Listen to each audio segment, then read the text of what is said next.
few minutes to start the presentation. Ivan, yes, can you start? Thank you. Hi, good afternoon, everyone. And thanks, Dr. Tidens, for your introduction and the rest of the speakers, and also the panelists and the participants, of course, that are attending this 4 days conference. Just quickly sharing my presentation.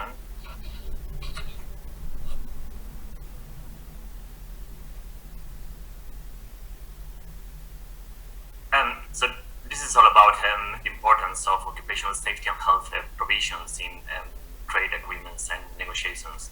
I work for the Institution of Occupational Safety and Health in the UK. So we are basically a membership body, internationally recognized as an NGO as well.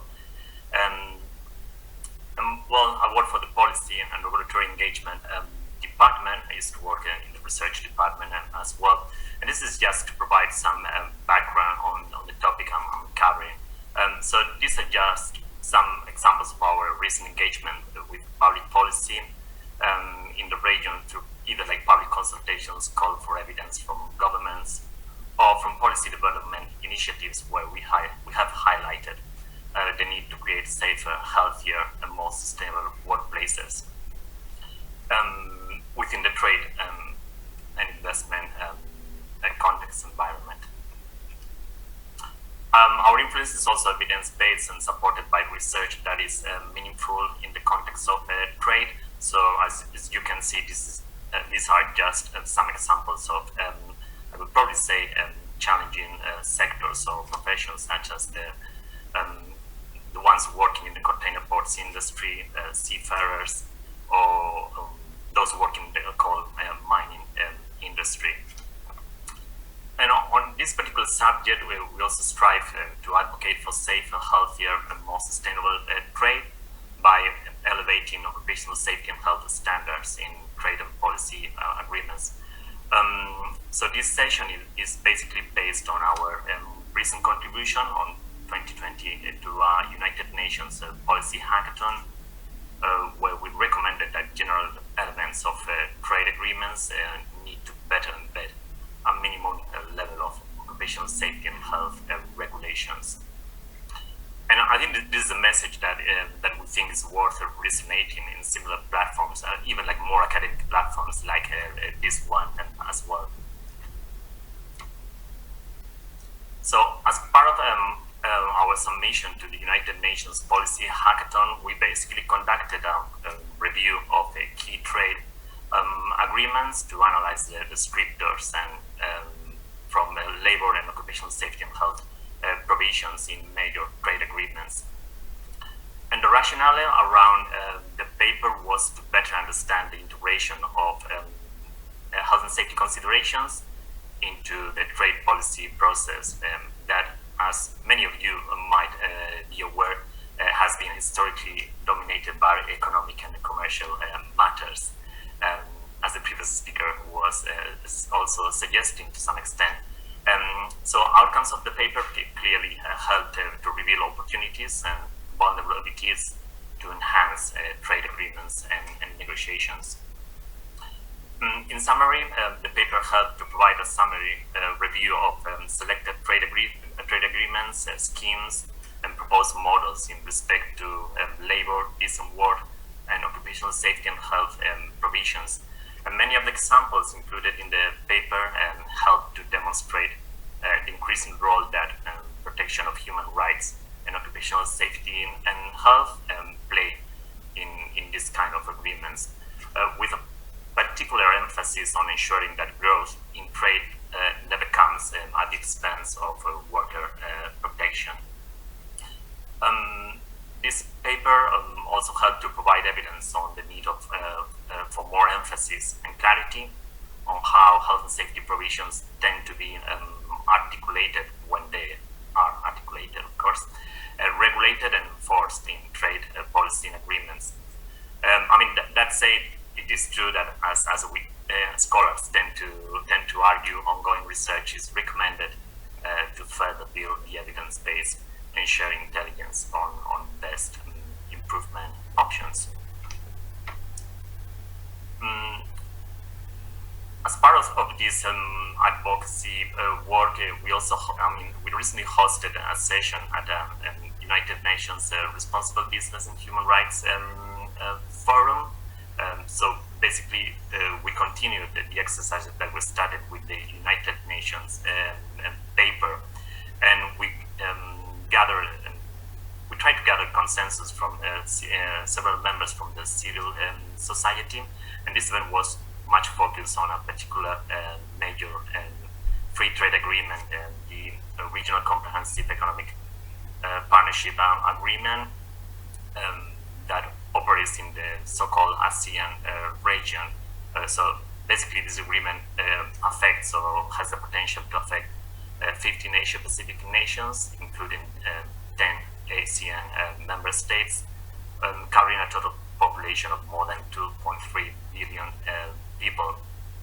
So while this particular agreement is still in its infancy, or much in its infancy, I mean, it is absolutely worth having this kind of conversations to see how to strengthen POSH provisions, and especially when it comes to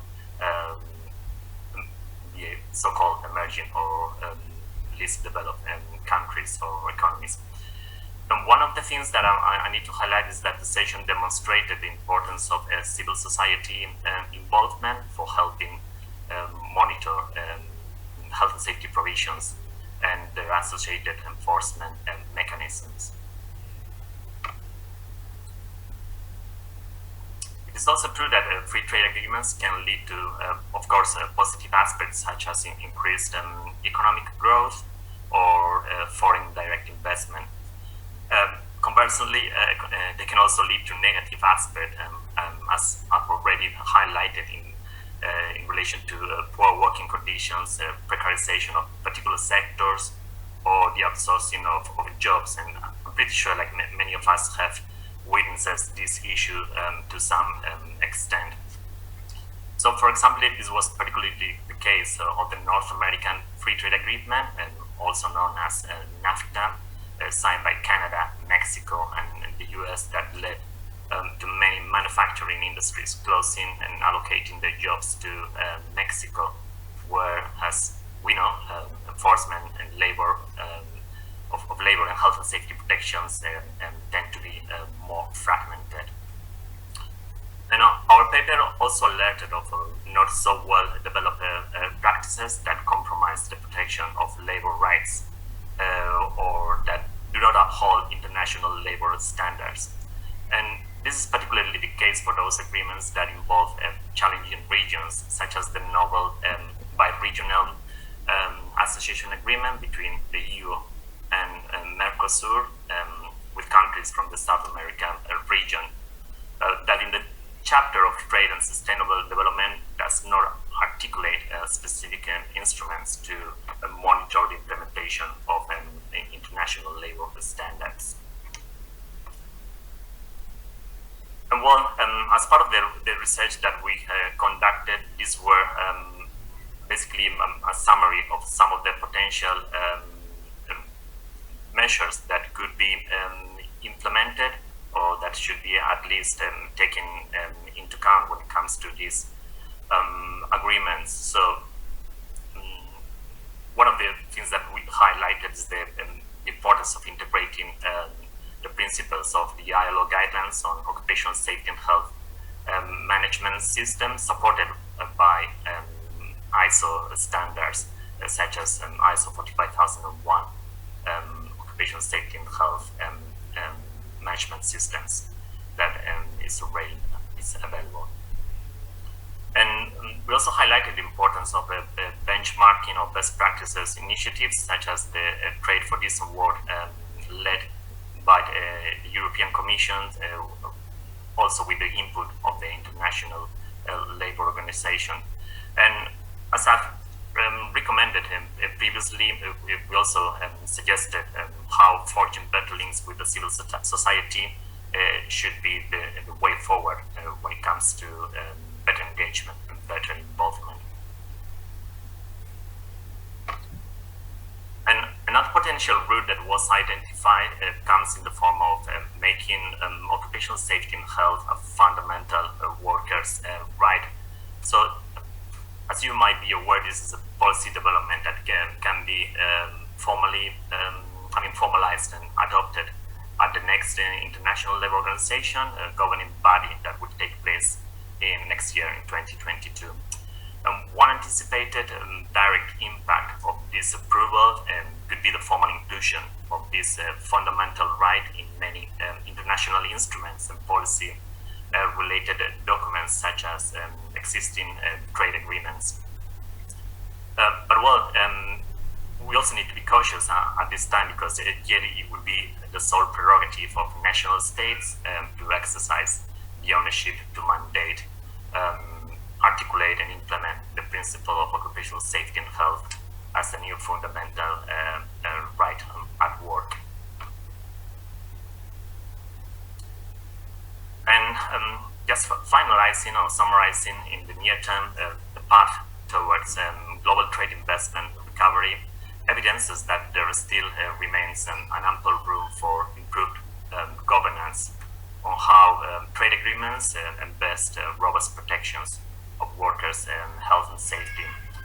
So it is true that for that reason there is a need to put advocacy efforts by key players to engage in safer, healthier and more sustainable trade strategies. Basically by elevating OSH standards as part of worker-centered trade policy and agreements. And I think this is an important time for this to be properly acknowledged, as there are so many trends, not only as part of the effects of the COVID-19 pandemic, but also geopolitical tensions, the restructuring of global value chains, or the digitalization of the global economy. I mean, together with the milestone of the SDGs, where so many countries are embarking themselves in changing the way basically they trade and they invest in other countries. So trying to achieve this world of decent work in the context of trade developments makes absolute sense. So I think that's all from my side. I try to stick to the time as best as possible, and I'm open to any comments, questions, or remarks. So again, thanks everyone. Okay, Ivan, thank you so much for your presentation.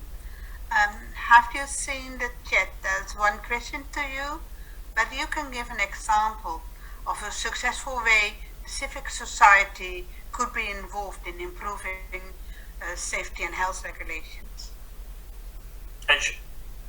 Sure. So, and this is basically coming from our engagement in this recent United Nations public forum. So we try to gather representatives from the trade unions. The ITUC was one of the bodies that were there. The Human and Business Rights Resource Center representatives were there, and also like international NGOs such as the Earthworm Foundation and United UNDP representatives were there as well. So yeah, I mean, as I was mentioning throughout my presentation, we believe this is basically the way forward. Of course, this needs to be supplemented through other types of measures, but I mean, the role of civil society is key to improve the situation in this particular area. Okay, thank you so much for the answer. I would propose now to go to the next presentation. Is that okay with you, Ivan? Yeah, absolutely. Yeah, great. So it's now